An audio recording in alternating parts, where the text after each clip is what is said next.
Italian pasties are on the menu today with the Yooper goddess. This morning, Ansley Watson joins Julie in the kitchen, or Lori in the kitchen, to tell us how to make these. So good morning, ladies. Good morning, Vicki. Good morning. So it's been a while since we've been back with you. Hi. Hi. Oh.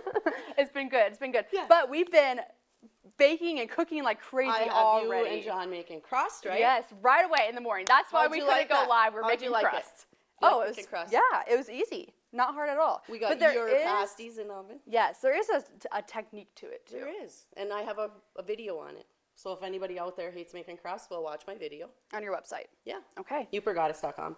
So these little pasties, I call them Italian pasties because of the crushed red pepper.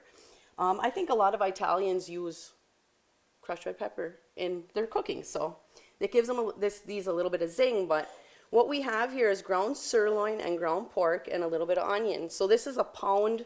I did a half of a batch. So this is a half a pound of each and a little half of an onion. So you're gonna salt that. And how do we salt something? You said to cover it. Yep. You want to put salt on every surface. And this is kosher salt. Yep, kosher salt. You said that you do not use ground beef for this. Why? Well, you want to use ground sirloin because it's leaner. You don't want them like dripping in grease because you're going to get enough grease from this ground pork. You want it to be a little bit leaner. And just call up the butchers at Jubilee. I call them up like, hey, I need 2 pounds of ground sirloin, and boom.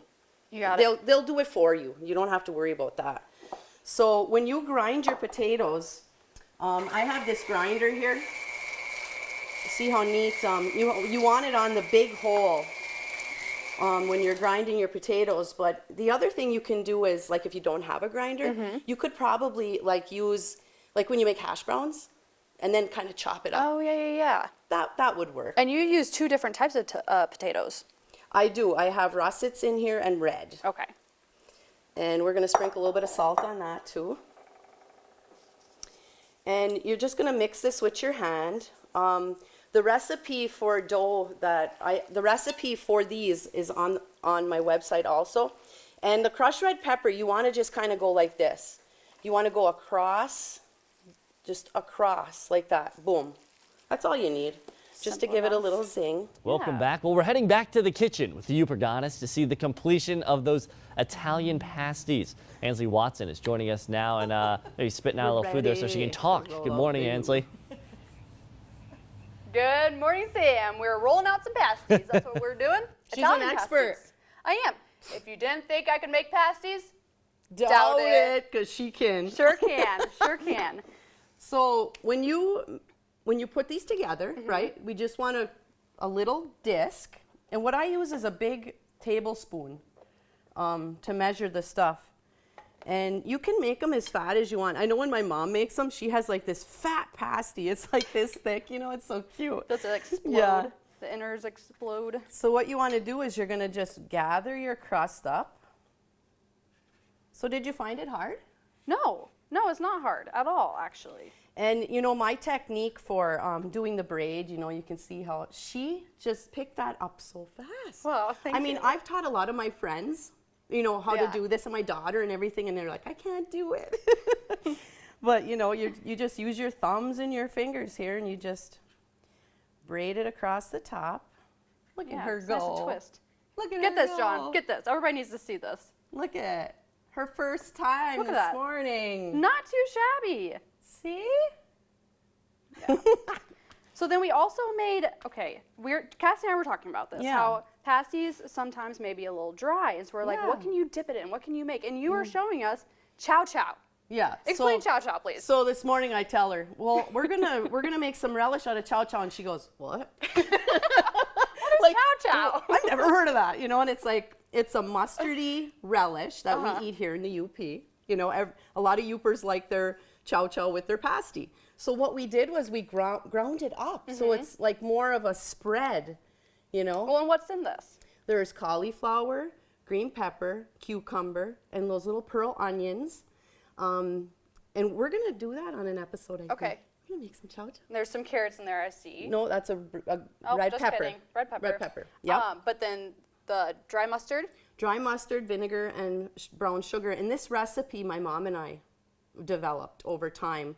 we were always tweaking it. And I like my chow chow a little bit sweeter, not so mustardy that when you make a face Yeah, when some you people eat don't it. really like mustard, but this isn't like super mustardy. Yeah, it's just good, you know. Yeah. We actually So- have some pasties in the oven right now. We do, and these are the ones you and John and I made John some. made crust this morning too. So I'm teaching them. Check this out. Here's their pasties. Not bad. Look it. Look at that bubbling. How cute. Yum. You know, when you put onion in your mixture, you get a lot of that juice, and it just makes it taste better. But if you don't like onion, you don't have to put onion in this. And again, what is in this mixture? We have ground sirloin, ground pork, onions, potatoes, salt, pepper, and crushed red pepper. Okay. And the recipe is on yoopergoddess.com. It's the last recipe when you're scrolling down. It says Italian pasty. You can get the recipe there. Also, my video for the crust is something you would want to watch if you are, if you're like, I can't make crust, you can make it, Yeah, right? not difficult. It's so easy. I've been chowing on this. Chowing on my chow chow. It's so good. What do you think? You Really like the chow chow, don't you? I really do. Do you think you'd like it chunky the way it is in the jar? Probably not because, well, I mean, I would like it, but not for these pasties because these are mini pasties, and so I feel like you need the ground up. The mini relish. Exactly, To exactly. go with it, right? These would be so great to bring to parties and stuff too. Yeah, and this recipe, you will get like 50 to 60 little Oh, pasties, wow. depending on how you make them. Like say this one, is a little fatter. When I made this batch, I got like 55. Wow. So, and you can cut it in half if you only want to do a few, but they're great at parties if you And- want to see something disappear. Can you freeze these as well? Yep. These were frozen. Okay. And you can fully cook them and then freeze them, or you could freeze them not even cooked, probably just like this. I haven't tried that, but you can take a frozen pasty, this little one, and put it in a 375-degree oven, and in a half hour it's ready. And taste just like you made it. It tastes like you just made it. Like these taste like we just made them. Yum. Yeah, I mean they've been froze for a couple weeks, so yeah. How fun is that? That is fun. And kids would Super love easy. making these. Oh yeah. I mean, I enjoyed it. It was great. I was like, John, put that camera down. You're making crust this morning. He's like, okay. And he did a great job. Yeah, he did. You did an awesome job. Yeah. See, look at how nice this crust is. Well, thank you again for showing us how to make mini Italian pasties. Yeah. Delicious. Well, reporting live in Ishpeming, Ansley Watson, and we'll Keep be back smiling. with more of your TV6 Morning News after the break.